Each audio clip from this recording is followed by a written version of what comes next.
Let me introduce my very special guest today, Devin Sper. Devin, are you with us? I am. How are you, Bill? I'm terrific, and thank you very much for being here. You're the author of The Future of Israel, a book that I highly recommend. I've read it twice, I have to admit, and I think that you make some very good points. And the reason I've got you on today is that you wrote an article very recently, I think it was in the Times of Israel, called How Palestinians Stand Truth on Its Head. And if anybody would like me to forward it to them, just send me an email, as always, radioforum@aol.com, and I can forward the article on to you. What are your opening remarks, Devin? Well, I wrote the article because it occurred to me that the Palestinians are not simply slandering Israel. They and their BDS supporters are actually doing something more devious. All right, please, for the people who might not know what that means, whenever somebody uses initials, I want you to explain what that means. BDS is Boycott, Divestment, and Sanctions, which are Palestinian supporters and university campuses mostly who try to have their universities and other companies divest from Israel. They're not terribly successful. The Israeli economy is booming. It's $300 billion. They're doing great. But what they're trying to do, in fact, is morally delegitimize Israel. In other words, the fact that people are debating whether or not it should be divested from makes people feel it's a pariah state, even though they don't know why that is. Okay, go ahead, please. So I realize that what their tactic is they're not just lying about Israel. What they're doing is they're accusing Israel of precisely the things that they are doing. There are a number of things that we can go into in a minute that they've accused Israel of. And just to give one example of destroying the Al-Aqsa Mosque. And it's such an absurd accusation because Israel takes such good care to guard holy places that I didn't understand where it was coming from. And I realized that, in fact, that's exactly what they're doing. They are conducting illegal excavations underneath the mosque, which have undermined it to the point where the southern wall has bulged out and the whole structure might collapse. And what they routinely do, I realize, is they accuse Israel of doing what they're doing. And go ahead. What I want to say is that what the Palestinian accusations against Israel are, and we'll go into them one by one, are in fact nothing other than a window into their dark goals and actions. All right, just for clarity, Devin, I do this all the time. Please explain exactly what the Al-Aqsa Mosque is and where it is. The Al-Aqsa Mosque is in Jerusalem on the Temple Mount. The Temple Mount is the site of the first and second Jewish temples and is the holiest site in Judaism. The Al-Aqsa Mosque is the third holiest site in Islam. Okay, go ahead, please. What I'd like to give the listeners today is an understanding of how this tactic works so that they will recognize it when they hear it, which is all the time, and they'll be prepared to rebut it. Okay, now, before we get into that any further, this has been brought up many times on the show, and either by me or by listeners. And what is your take on why Israel, after 1967, its blood was spent to defend itself in that defensive war in 1967, the Six-Day War? They captured the Temple Mount, the holiest site in Judaism, and they promptly turned it back over to the Muslims. What is your take on that, and why did that happen? Well, I think that's fairly simple, and it somewhat illustrates the points we're talking about. The Israelis are hypersensitive to world criticism, contrary to what people say about them, what their enemies say about them. They didn't want to cause any issue with the Muslim world, since it's a Muslim holy site as well, and they were willing to abandon a Jewish holy site for the sake of appeasing the Muslims. Okay, and I'd like to point out, and you can agree or disagree with me, Devin, the Muslims have a habit of putting their holy places on the ruins of churches or synagogues to show that their God is greater than the God of the Jews or the God of the Christians. And this is one example, probably the biggest example. That is the biggest example, but there are many such examples. Another big example is the Hagia Sophia Church, which was the greatest church in Christendom in Constantinople when it was conquered by Suleiman the Magnificent and the Turks. They turned it into a mosque. So, they always claim that the people whose land they stole, including the Jews, are usurpers, and this is an example of what I'm talking about, when in fact they are the ones who usurped the original inhabitants. Well, they keep doing it because they keep getting away with it. Well, it's a clever tactic. It's like a thief who you catch his hand going into your pocket, and he starts loudly yelling, "Thief." And everyone is confused by that because nobody would expect people to accuse you of doing exactly what they're doing. But in this show, we'll go over exactly how they do that, and your listeners will understand the tactic and be aware of it. Okay, go ahead then with that. Well, why don't you just ask the first question, and we'll Okay, well, you've already talked about the mosque in Jerusalem. And what about the frequent Palestinian claim that the Israel Defense Force, which is called the IDF, uses excessive force and deliberately targets civilians? I mean, I know the answer to that, and most of the listeners probably do, but go ahead and explain it. Before I go into that, let me just say one more thing about the mosque. There is a continuous stream of Palestinian propaganda to the effect that Israel endangers holy sites. And it's not just the Al-Aqsa Mosque that they are, in fact, endangering physically. They burned Joseph's tomb, which is both a Muslim and a Jewish holy site, twice, in 2010 and in 2014. The fact that they would burn a Muslim holy site in order to hurt the Jews tells you how deep their hatred runs. In 2002, they lit fires in the Church of the Nativity, one of the holiest Christian sites in Nazareth, and their intention was to blame Israel for that fire. Luckily, the IDF was able to come in, put out the fire, and avert a disaster. But this is a repeated tactic that we see over and over again. You see, they knew that even if they lit the fire, the world would blame Israel. They know that if the Al-Aqsa Mosque collapses because of their illegal excavations, the world is going to blame Israel. It's a no-lose situation from their point of view. Well, now, go ahead. Yeah, go.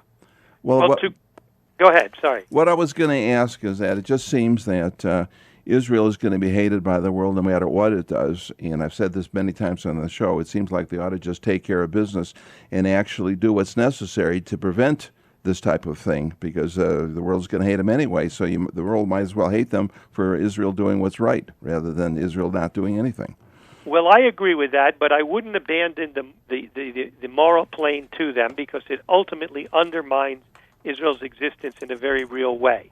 What they're about is to demonize and delegitimize Israel so that they can commit the genocide against her, which they are planning, and it won't be as onerous.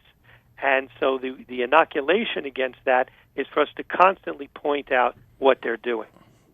Now, to come back to your earlier question about their claim that Israel uses excessive force. This is a claim we hear all the time from the Palestinians, and it doesn't really make sense, because anyone knows the way the Israeli army operates is they go out of their way not to hurt civilians, again, because they're always blamed for it, and they're hypersensitive to it. Have you seen that cartoon where it shows the Israeli soldier standing in front of a child with his gun pointed, and then shows the Palestinian with the child in front of him pointing the gun? And I think that says an awful lot right there. I think that about sums it up. But, according to the world, according to many of Israel's detractors, it's Israel who kills civilians. It's Israelis who are baby killers. And so what I point out in the article is, first of all, Israel does extraordinary things. According to the former Chief of Staff, General Martin Dempsey, the former Chief of Staff of the United States, he said, quote, Israel went to extraordinary lengths to limit collateral damage and civilian casualties. And I think it's safe to say that no army, including the United States, goes to those lengths. For example, Israel actually calls the apartments of Palestinians who are in an apartment where there are terrorists before they hit the apartment. I don't think we've ever done that, not in Vietnam and not in Korea and not in Bosnia and not in Afghanistan and not in Iraq. And, of course, it has cost the lives of Israeli soldiers by going to such extreme measures to prevent Palestinian civilian casualties. But it seems like the world doesn't know that. Yes, it has. For another example of that is that Israel won't use artillery or air power. The Palestinians purposely shell and shoot from civilian areas. That's their tactic in all three wars against Gaza, in the war in Lebanon, in the battle in Jenin against the PLO. And so what happens is they want to draw fire because then they can immediately go and say, oh, Israel's targeted a civilian area. Yeah. And so what Israel does instead is they send their men house to house. These houses are often booby-trapped. They've lost a lot of people doing that simply in order that no one might accuse them of excessive force, and yet, of course, they're always being accused of excessive force. Okay, I've got to interrupt you, Devin, because we are coming up on the first break of today's show. We, of course... Now back to your host, Attorney William J. Wolf. Welcome back to today's edition of Middle East Radio Forum. My name is William Wolf, your host, every Sunday, noon to 1 o'clock Arizona time, unless I'm out of town like I was last week. And I thank very much Dave Rothschild for sitting in for me. It allows me to do the show because I can't be here every Sunday. And I thank very much anytime I have a guest host sitting in for me. My guest today is Devin Sper, author of The Future of Israel. If you have not read the book, I advise you to take a look at it. It's a fairly quick read, but it's very important information. Devin, let's get back to the discussion. Did you finish about the Israel Defense Forces being accused, and falsely so, of using excessive force and deliberately targeting civilians? Yes, and what I wanted to add to that is that actually, of course, it's the Palestinians who have made terrorism against civilians their primary modus operandi for the last 40 years, since the founding of the PLO in 1964. Before there was an Al-Qaeda, before there was an ISIS, the Palestinian terrorist organizations had murdered thousands and thousands of Israeli civilians in stabbings, shootings. They pioneered airline hijackings. They pioneered suicide bombings before it was adopted by other terrorist groups. Now, one of the things they always accuse Israel of is they say that Israel kills Palestinian children. And, of course, I've explained the lengths to which Israel goes not to do that. Are they including the children that they strap a bomb to blow themselves up and to kill Israelis, as accusing the Israelis of killing that child? Well, that's a very good point. That's another example of how they're accusing Israel of doing exactly what they're doing. Palestinian terrorists in 1974 attacked a school in Ma'alot, Israel, and slaughtered 28 school children. In 1979, there was a particularly horrible incident in which a Palestinian terrorist came from Lebanon, took a little girl from her mother's arms, a baby, and smashed her head against the rocks in Nahariya in Israel. Recently, the Palestinians have been digging Tyra tunnels with the purpose of coming out on the Israeli side, kidnapping Israeli civilians, and one of these tunnels came out directly under a kindergarten. In other words, they plan to kidnap the kindergarten students and then bring them back into Gaza. And yet, it is they who are accusing Israel of targeting children. It's they who are accusing Israel of using excessive force and of targeting civilians, when, of course, exactly the opposite has been the case for all these years. Okay, Devin, the obvious question is, why would anybody in the rest of the world believe any part of that? And they do. They do accuse Israel of those things. How is it possible that the Palestinians are able to get the rest of the world, or at least not all of it probably, but a lot of it, to buy into that narrative? I will give you two reasons. One is anti-Semitism, which in some parts of the world, particularly Europe, is so deep in the culture that they're always willing to believe the worst against the Jews, and more than that, it assuages their feelings of guilt over the Holocaust. In other words, they're accusing the Jews of being as bad as they were, and that makes them somehow feel better. So Palestinian propaganda plays well into anti-Semitism that's already there. But the other reason is that if you, as Goebbels said, if you just keep repeating a lie, and if a lie is big enough, and if Israel doesn't state its case, which she doesn't, which is why you and I, Bill, are always trying to state it for her, because she simply doesn't go out there and state her case properly, then people will believe it. And in absence of the truth, people will believe a lie. A vacuum will accept anything. Well, Devin, it's going to be interesting to see how well Europe appreciates the fact that they're now trading their remaining Jews for these Muslims that are coming in. I understand that there is a big exodus of Jews out of France. We'll see how that works out, how happy they'll be to have the Muslims instead of the Jews living with them. But that's another story for another show. Yes, I can tell you they're not happy about it, but nevertheless they haven't been any less anti-Israeli.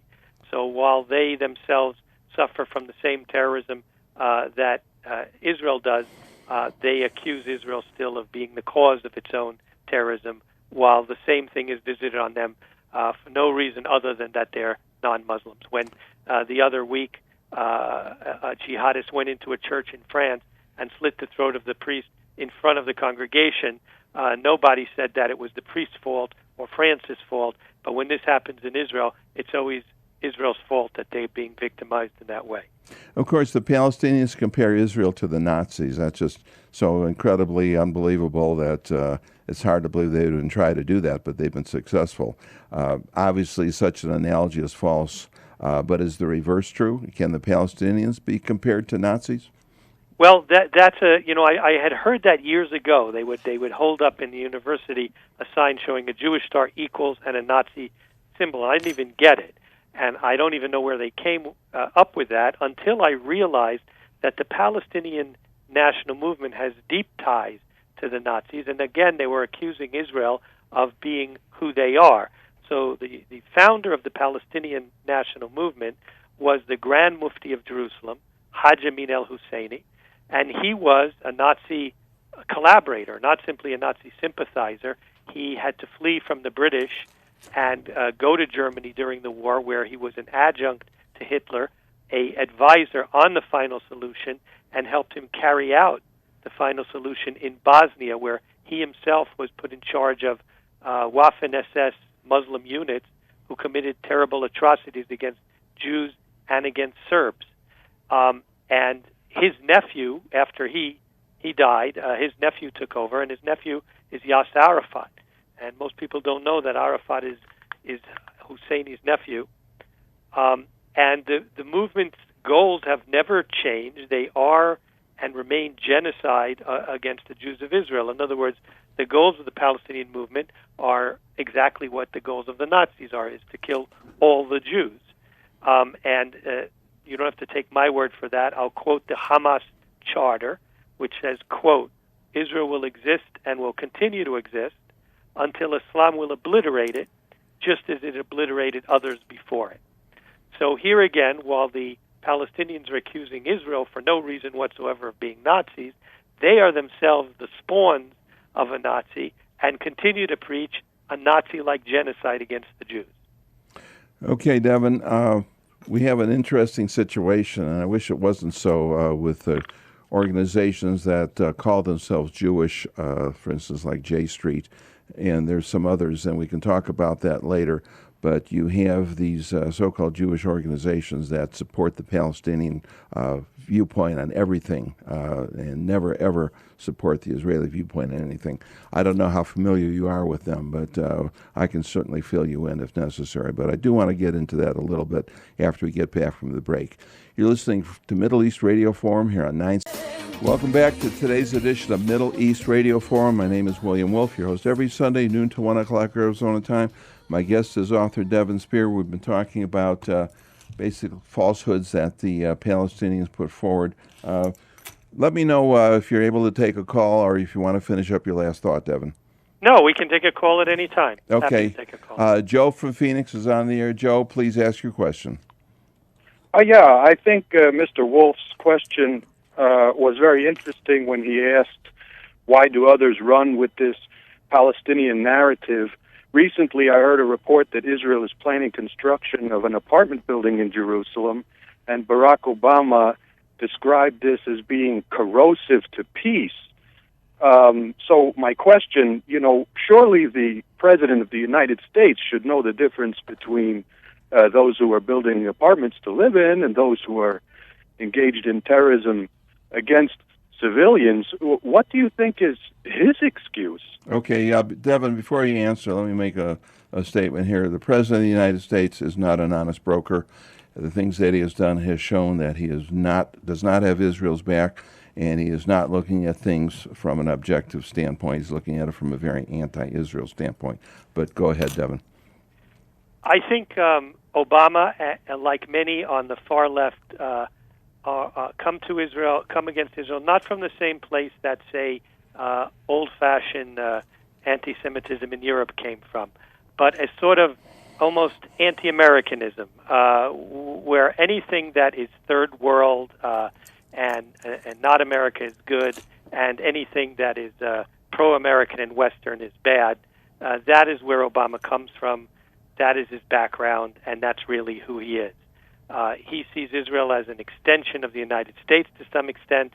As his wife said when he was elected, that was the first time she was proud of the United States. So these are people who think that America is the problem in the world, not the solution, and they see Israel and they identify with Israel to some extent as an extension of America. Okay. I think, to basically sum it up, their hatred of America extends to their hatred of Israel.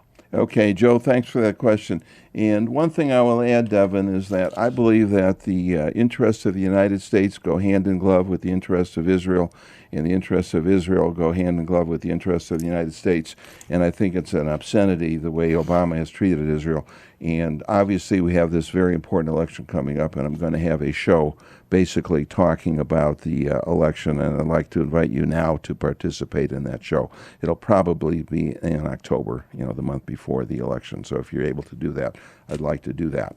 That sounds like an interesting show. I travel in October. I'm away much of October, but if it's on a date I'm here, I'd be happy to do it. All right, we will certainly coordinate with that. Now, Devin, talk to me. What about the Palestinian tactic to label Israel as an apartheid state? That is one of the most obscene things I've ever heard. I mean, there is a gay rights parade in Jerusalem every year. Try to have a gay rights parade in Tehran or in Saudi Arabia or any of these Arab or Muslim countries and see how long you live. Women are allowed to drive. Women can work. Obviously, Israel is the best place for an Arab in the Middle East to live, much better than any Arab country. So what is this tactic trying to label Israel as an apartheid state? Again, that's putting truth just totally opposite of what it really is. Go ahead, please. Well, that's exactly right, because Israel's certainly not an apartheid state. The rights of everyone, including Arabs, to vote, free speech, freedom of press, all the things you listed are guaranteed in law. Israeli Arabs participate in every aspect of the country, in the Knesset, on the judiciary, in the government, in popular culture, in sports, and that's the way the Israelis would like it to be. So when they accuse Israel of being an apartheid state, that again is a window into what they're actually doing. And what they're doing is saying Jews have to leave the areas that are predominantly Palestinian, which is in essence ethnic cleansing. So really it's they who are proposing apartheid. Israelis are not asking Arabs to leave the areas where Jews are the majority, and yet the Palestinians are saying Jews should not be able to live in, for example, East Jerusalem. Forget the ancient historic connection of the Jews to Jerusalem, or Jews should not be able to live in Hebron. Again, forget the 3,200-year-old history of the Jewish community in Hebron. But why shouldn't a Jew be allowed to live in a predominantly Arab area? The listeners need to ask themselves, in what democratic and civilized country is someone prohibited from living in any area based on their religion or their ethnicity? And the same people who say that that is just in the case of the Palestinians, that insane demand, would not accept it here in this country or in their own country, and yet they say that that's okay for the Palestinians to advocate that, and they even call it justice. Okay, I've got to interrupt you. We are coming up on the final break before the final segment of today's show. Please, if you have a question for me or from Devin Sper, call in now. Otherwise, you're going to clock Arizona time. My guest is author Devin Sper. And Devin, we've got another question. Can we take that, or did you have something else you wanted to say before I do? No, let's do that. Okay, Joel from Phoenix, you're on the air. Go ahead, please. Yes, Mr. Spears.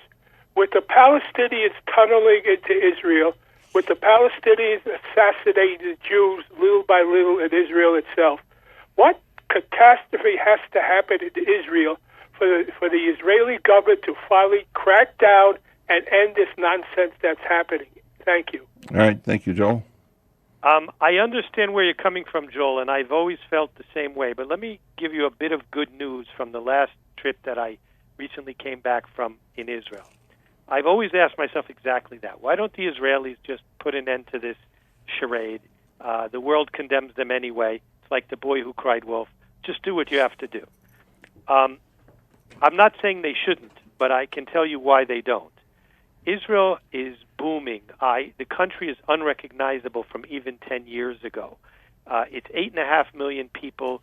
The roads are beautiful. The housing is amazing. There are parts all along the coast that looks like Miami, these high-rise towers, luxury apartments, modern buses. It looks like Northern Europe. It's very efficient, modern. People are doing really well. And the reason they don't do anything about it is while we hear about this, and it hurts us when those of us who love Israel hear about these things, it doesn't affect them on a day-to-day basis. When I was in Israel for a couple of weeks, I didn't even know these things were happening here and there unless I turned on the news. Day-to-day, the roads are jammed with traffic. People are doing well. There's an expression, Joel, living well is the best revenge. And I thought of that often when I was in Israel. While all of her enemies who plot her destruction are descending into chaos, when half the population in neighboring Syria has fled their homes and 400,000 have been killed by their own government, when Yemen, Iraq, Libya are all in a state of chaos, Israel's doing very well. And so just take comfort from the fact that, as it says in the book of Esther, make plans and they will be broken, plot and it shall come to naught, for God is with us. Okay, but the problem is the family of the person who was murdered by a terrorist isn't doing so well anymore. Yes, I'm not here to say that they shouldn't be ending the problem. Those of you who have read my articles and my book know exactly what I think, and I believe that Israel needs to cut the Gordian knot and do what she has to do, and I've always said that. I'm just giving you an explanation of why they don't do that, because from where they're sitting, the Palestinians are like a flea. That's annoying, but it's not an existential threat. And that's the way they see it. Okay, thanks for that call, Joel. Let me ask another question, Devin. The underpinning of the entire Palestinian cause is their claim to be indigenous to the land of Israel, while the Jews are foreign occupiers. Is this, too, a reversal of the truth? Yes, it is. This is the biggest lie that underlies all the other lies. Because the reality is that the Jews have lived in Israel for 3,200 years, and they are neither a people who have lived in a land for that long cannot be termed foreigners or occupiers. The only thing you can call them is the original native inhabitants of the land. And the fact that the Jews are the original native inhabitants of Israel can be proven in a number of ways, very simply. All the towns, including the Arab towns in Israel, all the major cities, still have their original Hebrew names. Jerusalem, Jaffa, Jericho, Beersheba, Hebron, Nazareth, Bethlehem. These are all Hebrew names from the Bible that the Arabs still use.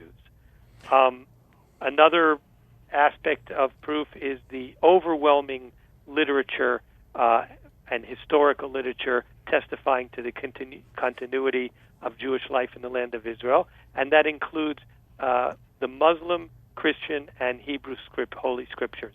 So not only the Jewish Bible, but the Christian Bible is all about Jewish life in the land of Israel, and the Quran mentions numerous times that Jewish life in the land of Israel, and even calls Israel land of the Jews.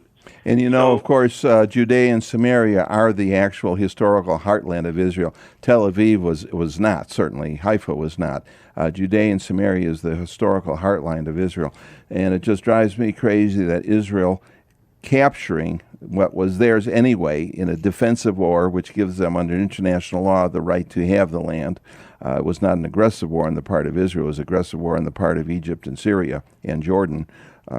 Why Israel doesn't annex it and say, that's just the way it is, world, get over it, this is our land, and it's part of Israel. I've said the same thing for a long time. Recently, they did say that about the Golan Heights. Kerry was talking to the Russian foreign minister, and they were thinking to make some sort of settlement in Syria by paying in Israeli coin, as they always do. And Netanyahu shut that down very quickly by saying the Golan Heights was annexed by Israel in 1967. It can't go back to Syria because there is no Syria, and there will never be a Syria, and we're never going to give it away. And had he been saying that, using that language for Judea, Samaria, and the Golan for the last 50 years, it wouldn't be a question today. Well, we are where we are right now. Given the facts on the ground, why doesn't Israel just annex it? They did annex East Jerusalem, but that hasn't stopped them from negotiating over it. They don't want to. Their point of view is they don't want to preclude peace. Now, I know that's a backwards way of looking at things because they're precisely precluding peace by not doing that, but that's their view. And I had mentioned earlier in the broadcast about J Street and other organizations that always take the side of the Palestinians. J Street wants the so-called two-state solution. And as I've said many times on the show, there never has been a two-state solution, and you cannot have a two-state solution with people who only want you and your family dead. I mean, the Arabs say that in their press, in their schools. They teach their children to want to destroy Israel. If you look at any Palestinian map, it will not have Israel. They say they want the river to the sea. So how can a group like J Street that claims they're Jewish, they're certainly not. They may have some Jewish element within it, and as Lenin or Stalin would call them, they would be useful idiots. But why does this continue? J Street is not a Jewish organization. J Street is an arm of the Obama administration. The head of J Street, Jeremy Ben-Ami, is a former member of the Clinton administration. These are all Democratic operatives who happen to be Jewish, but their loyalty is to the Democratic Party. And so while they pretend to be a lobby of Jews lobbying the government, they're actually a lobby of the Democratic Party lobbying the Jews. And they're not what they purport to be. But people don't understand that unless they listen to things like this show where we explain what they're really all about.